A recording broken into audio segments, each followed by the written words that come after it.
This video chart presentation of Photon Control Inc. Photon Control trades on Toronto Venture Exchange under ticker PHO. See the strong climb this stock's made over the last year, from a base down here around 20 cents, all the way up to peak out at 57 cents in August. Pretty sharp retrace down to 40 cents, move back up again to 55. Stock is definitely struggling with 55-cent resistance, and potentially could be forming a head and shoulders pattern, which would be cause to look for an overall reversal. But as it stands right now, nice upward trend. We want to pay attention now for this 45-cent support to hold. See if the chart's going to have another upward push to try and take out that resistance.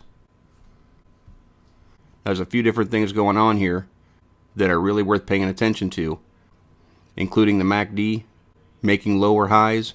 Right now it is currently over top of zero, which is a bullish position. And we're definitely going to want to see it hold over that center line to try and make another rotation and a bullish cross right away. Break this trend, which will lend to the idea that potentially that top end resistance is going to be broken. Slow Stow's fallen off recently, back down below 50. That's telling me that the momentum is coming out of the play.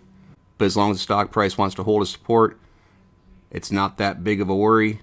We'll just look for a rotation and move back to the upper half of that indicator. Almost the same sort of theme going on with the money flow index, now breaking down below 50.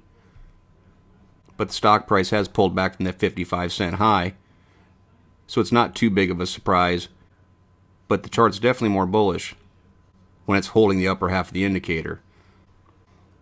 RSI 14, registering a 48.8. That's a very neutral reading. Neither the bulls nor the bears really have control of momentum. And while we always look at the indicators, just try and find some hints of potential movement. It ultimately comes down to the candles, and I want to point out a couple support points that I'll be watching. The first being an area around 45 cents. It does run down here to 43.5 cents from this low in July, but I'm just going to call that an area anyways. A big point that I'll be looking for is 40 cents. Now in a typical head and shoulders pattern, technicians draw a trend line connecting the two valleys. But in this case, if it was drawn from this point to this point, we'd be talking about a very steep angle, and it wouldn't be fair to say that the trend line's down around 30 cents or so. 40 cents was a support point already. It was definitely a resistance point earlier on this year. And importantly, if that point's broken this time, we'll start to see the chart making lower lows, which technically speaking, will be signaling this uptrend is coming to an end. So to the downside, I'll certainly be paying attention to the 45-cent mark first, followed by the 40-cent level, because beneath that, again, not only will we be starting a new downward trend, but there's not more strong support again until down here around 33 cents. Now, in order for this uptrend to continue, the chart's first going to face some resistance around 49 cents. Being that was a resistance point and then a support point. Classic TA, when it's broken, it becomes the opposite, and in this case, it's going to serve as resistance.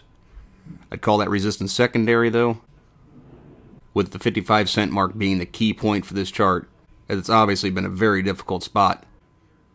Now again, I called this a head and shoulders. Some people might call it a triple top. In any case, it doesn't matter. It could be signaling a technical top, so it's going to be pretty important for this chart to gain some momentum and blow through this level to continue its pattern of making higher highs.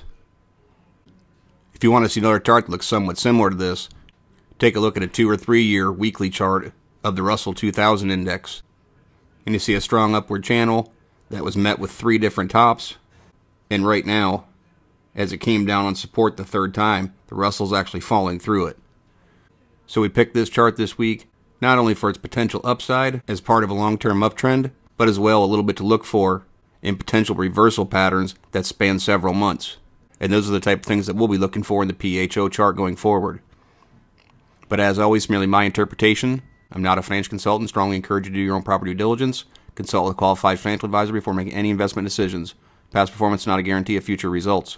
Please visit the allpennystocks.com website to view the full disclaimer disclosure. I do not base any investment decisions on any material found on the website and or its video chart. No person employed by All Penny Stocks, registered investment advisor, licensed broker dealer. Thank you for watching. Trade smart.